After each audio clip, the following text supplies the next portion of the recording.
बिस्मिल्लाहिर्रहमानिर्रहीम। Dear student, उम्मीद है आप ठीक होंगे। जिधर भी रहो खुश रहो, आबाद रहो।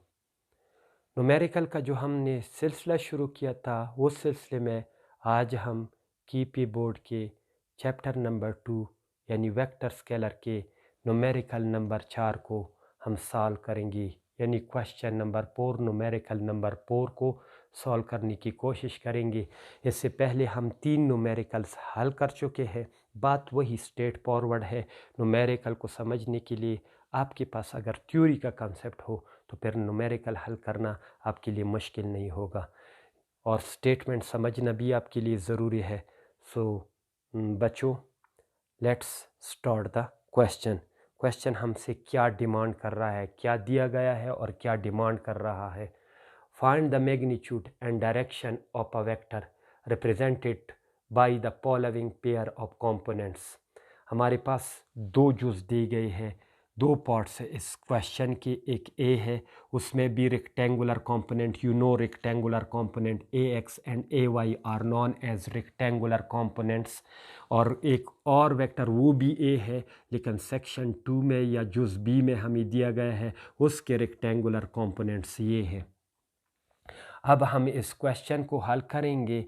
हल करने के लिए हम इनके दो पार्ट्स अलहदा अलहदा हल करेंगे। पहले हम लिखेंगे पार्ट नंबर फर्स्ट, यानी ए लिख लो और यहाँ पर सामने लिखो गिवन डेटा, यानी जुज़ ए का गिवन डेटा। जब ए को हल करेंगे तो फिर बी पे जाएंगे। गिवन डेटा, तो गिवन डेटा क्या है, हमें ए एक्स भी दिया गया है, यानी वेक्टर ए का एक्स कंपोनेंट भी दिया गया है -2.3 सेंटीमीटर। क्वेश्चन यानी वेक्टर ए का वाई कंपोनेंट भी दिया गया है 4.1 सेंटीमीटर। ठीक है, अब रिक्वायर्ड डेटा क्या है, दो चीज़ें मांग रहा है ये क्वेश्चन हमसे। रिक्वायर्ड डेटा,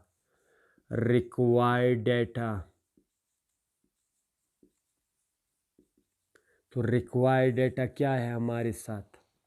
रिक्वायर्ड डेटा है find the magnitude of vector A.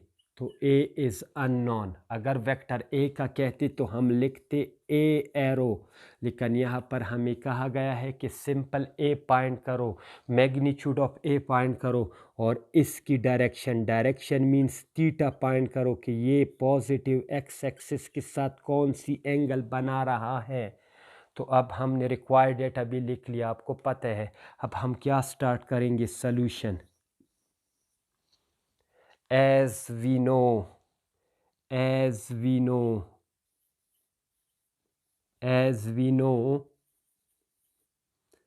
ax या a square is equal to ax square plus ay square. अब बेसिक ट्राग्नोमेट्री अब जानते हैं। सॉरी, यहाँ पर इसके लिए हम जुज़ नंबर ए का जो है उसके लिए डायग्राम बनाते हैं। डायग्राम मैं इधर बनाता हूँ। डायग्राम किस तरह है आपको पता है, ये एक्स एक्सिस, ये वाई एक्सिस, लेकिन हमें जो दो कंपोनेंट्स दी गई है, एक है ए एक्स यानी अलोंग एक्स एक्सिस, लेकिन किस तरफ है, माइनस मीन इस ओरिजिन से इस तरफ। तो ये हमें ए एक्स दिया गया है, ए वाई पॉजिटिव है, पॉजिटिव मीन्स ए वाई ऊपर की तरफ जाएगा, तो ये ए वाई कॉम्पोनेंट हो गया। अब हमने फाइंड क्या करना है, फर्स्ट का हेड दूसरे के टेल के साथ लग चुका है, so resultant will be directed from the tail of the first to the head of the last. So this is the resultant vector A. लेकिन हमने मालूम क्या करनी है, मालूम इस रिजल्टेंट वेक्टर का magnitude. You know the length of the arrow shows magnitude of the vector, and magnitude of the vector means simple letter represent the length of the arrow. और दूसरी क्या चीज़ मांग रहा है ये क्वेश्चन हमसे कि इसने कितना एंगल बनाया है, यानी थीटा बनाया है। तो हम ये दो चीज़ें अब कैलकुलेट करेंगे। तो इसके लिए फ्रॉम द फिगर में क्या है, एक राइट एंगल ट्रायंगल है ओ एम एल। तो आपको पता है कि पैथागोरस के मुताबिक ये ओ एम मीन्स बेस का लेंथ। अगर हम सिंपल ओ एम लेते हैं तो आपको पता है कि ये लेंथ ले लिया हमने वेक्टर स्केलर में, plus O M plus O M L क्या हो गया, perpendicular length plus base length बराबर है ओ एल के। तो ये बात गलत है, यानी ये लेंथ जमा ये लेंथ हमेशा ज़्यादा होगी इस लेंथ से। तो फिर पैथागोरस ने क्या कहा, पैथागोरस ने कहा कि इस लेंथ के स्क्वायर ले ले, इस पर भी स्क्वायर ले ले, इस पर भी स्क्वायर ले ले। क्या मतलब, हाइपोटेन्यूअस लेंथ का स्क्वायर बराबर होगा परपेंडिकुलर लेंथ के स्क्वायर के प्लस बेस लेंथ के स्क्वायर के। अब आपको पता चल गया। तो यही चीज़ हमने यहाँ पर लिखी है, चूँकि ओ एल किसको रिप्रेजेंट करे, ए को, तो हमने A square is equal to A X square plus A Y square ये डायग्राम से ले लिया। अब put the values values put करे, पुट द वैल्यूज़। तो आपको पता है ए एक्स की वैल्यू क्या है, -2.3। ये ए एक्स है, इस पे स्क्वायर है तो होल स्क्वायर लेंगे, प्लस ए वाई क्या है, ए वाई हमारे पास 4.1 है, इस पर भी स्क्वायर ले लो। तो अब क्या आ जाएगा, ए स्क्वायर यहाँ पर लिख लेते हैं, A square is equal to A square. अपनी नीचे जाना है ना, एग्जाम में या पेपर में अपनी नीचे की तरफ करना है। मेरे पास जगह नहीं है तो मैंने यहाँ पर लिख लिया। तो आपको पता है ये स्क्वायर इस माइनस को क्या करेगा, प्लस करेगा। 2.3 की अगर हम स्क्वायर लेते हैं, 2.3 की स्क्वायर लेते हैं कैलकुलेटर में, तो हमारे पास 2.3 का स्क्वायर आएगा 5.29। कैलकुलेटर का काम है, 2.3 का स्क्वायर ले लो तो बन जाएगा 5.29 प्लस 4.1 का जब स्क्वायर लेंगे तो हमारे पास आएगा 16.8 प्लस 16.81। तो ये 16.81 बन जाएगा। ठीक है, अब इससे क्या आएगा, जब हम इन दोनों को जमा करेंगे तो हमारे पास आएगा 22.1। 22.1 कैलकुलेटर के साथ कर ले तो 22.1 आ जाएगा। चूँकि हमने मालूम क्या करना है, हमने मालूम करना है ए को, A means vector magnitude of vector A को, तो यहाँ पर भी स्क्वायर रूट को लेंगे, यहाँ पर भी स्क्वायर रूट साइड पे लिखना है, take the square root. So हमारे पास क्या आ जाएगा, A is equal to 20, under root ले लो, कैलकुलेटर ले लो, उसमें अंडर रूट की बटन प्रेस करो, फिर 22.1 लिख लो और इक्वल टू लगाओगे तो हमारे पास जो क्वेश्चन का जवाब आएगा वो हो जाएगा 4.7 सेंटीमीटर। तो ये सेंटीमीटर क्यों लिख लिया, क्योंकि आपको पता है अगर इसको डी से या एस से जाहिर नहीं किया गया, लेकिन फिर भी यूनिट से आपको पता चल रहा है कि ये क्या है, ये डिस्प्लेसमेंट्स है। तो हमारे पास ए का क्वेश्चन यानी मैग्नीट्यूड ऑफ वेक्टर ए क्या आ गया, 4.7 सेंटीमीटर। यहाँ पर आपने नीचे लिखना है, this is the required magnitude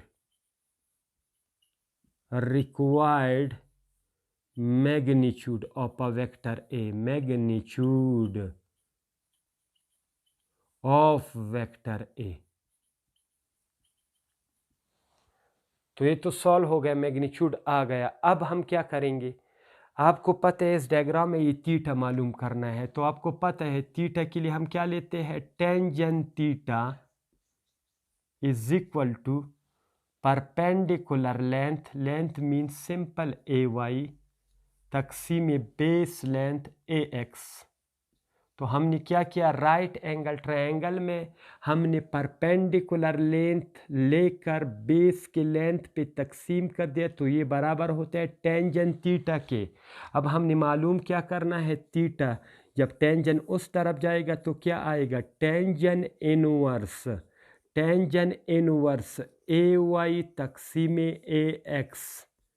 ठीक है, अब यहाँ पर हमने टू फाइंड द डायरेक्शन, इसके बाद लिखना है to find the direction of vector A, to find the direction of vector A, to find the direction of vector A we use vector A, we use, हम क्या इस्तेमाल करते हैं, we use theta is equal to tangent inverse, क्या है, perpendicular, तो perpendicular क्या है, ए वाई तक़सीम ए एक्स, तो क्या आएगा टेंजन इनवर्स, टेंजन इनवर्स क्या आएगा 4.1, ए वाई पहले लिखो 4.1 तक़सीम ए एक्स क्या है, माइनस नहीं लिखना है, सिर्फ 2.3 लिखना है। ये माइनस सिर्फ हमें ये बता रहा है कि ये सेकंड क्वाड्रेंट में है। अब हम मालूम क्या करें इस थीटा को, और आपको पता है ये थीटा एक्चुअल एंगल नहीं है क्योंकि ये नेगेटिव एक्स एक्सिस के साथ नेगेटिव सेंस में है।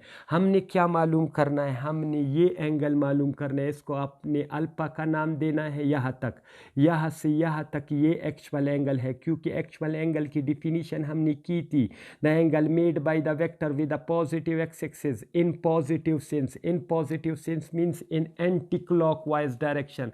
अब अगर इसको अल्फा दोगी भी तो ठीक है, मैंने अल्फा दे दिया। अब ये जो थीटा आएगा ये एक्चुअल एंगल नहीं होगी, ये एंगल हमें देगा, फिर हमने एक्चुअल एंगल मालूम करना है।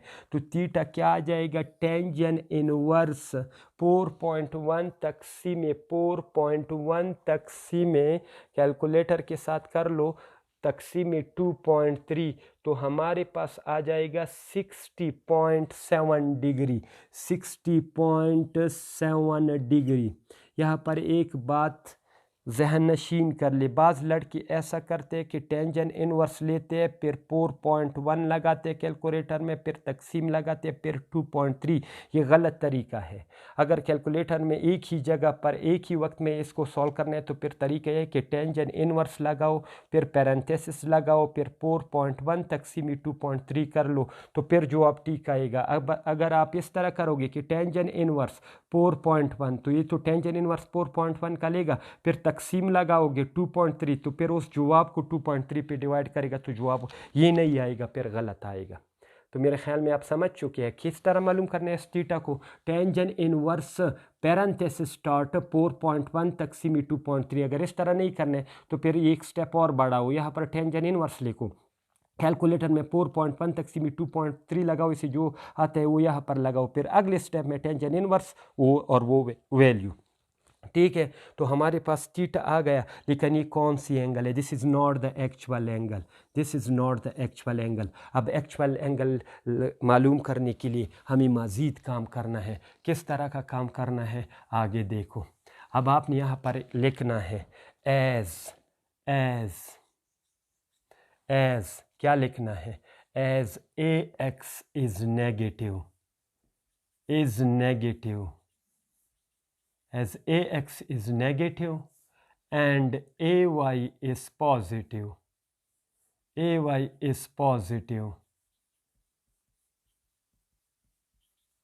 so the vector is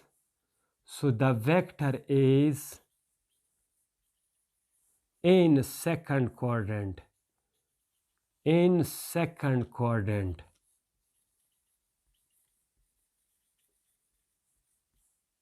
so the actual angle will be इन इसका जो हकीकी एंगल है पॉजिटिव एक्स एक्स के साथ positive sense, that is alpha is given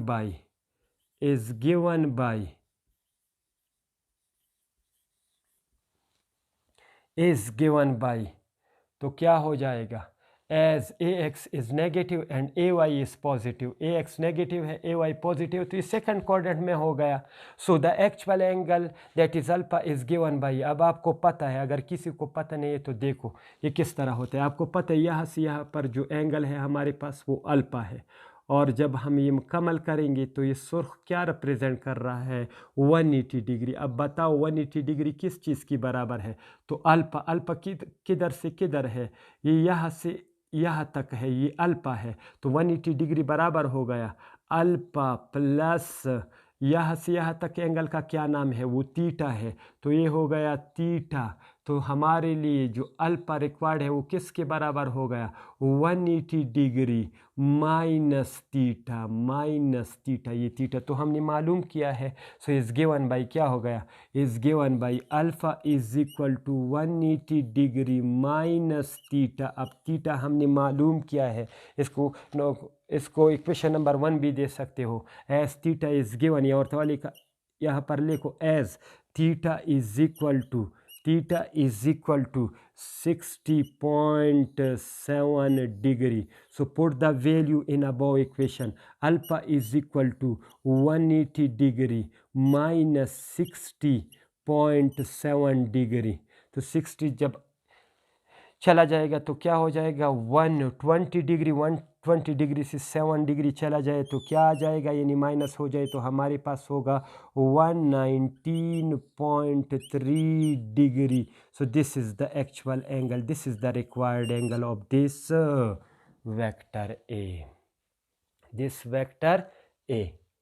any question? अब दूसरे क्वेश्चंस को सॉल्व करने के लिए मैंने इसी में थोड़ी सी चेंजेस करनी है। क्या क्या दिया गया है यहाँ पर देखो, या चलो दोबारा करते हैं इसको। क्वेश्चन ए सॉल्व हो गया, क्वेश्चन ए सॉल्व हो गया। क्वेश्चन बी, यानी इसी क्वेश्चन की जुज़ बी को हम इंशाल्लाह नेक्स्ट वीडियो में करेंगे। आप ख़ुद भी ट्राई करें, सिर्फ मैं तरीका बताता हूँ, लेकिन मैं नेक्स्ट वीडियो में करूँगा न्यूमेरिकल नंबर 4 का B जुज़।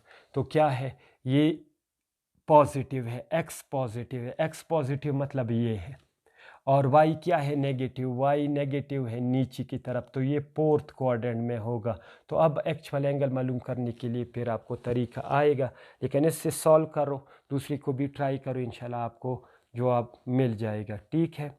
So that's all from my side. उम्मीद है कि आपने इस क्वेश्चन को पिक किया होगा। नेक्स्ट वीडियो में इंशाल्लाह इसके जुज़ बी को सॉल्व करेंगे। आप इस पे ट्राई करें, 1-2 बार सॉल्व करें और एक्चुअल एंगल की कंसेप्ट को क्लियर कर लें, तो इंशाल्लाह आपके लिए कोई मुश्किल नहीं होगी। That's all from my side. खुदा हाफिज़।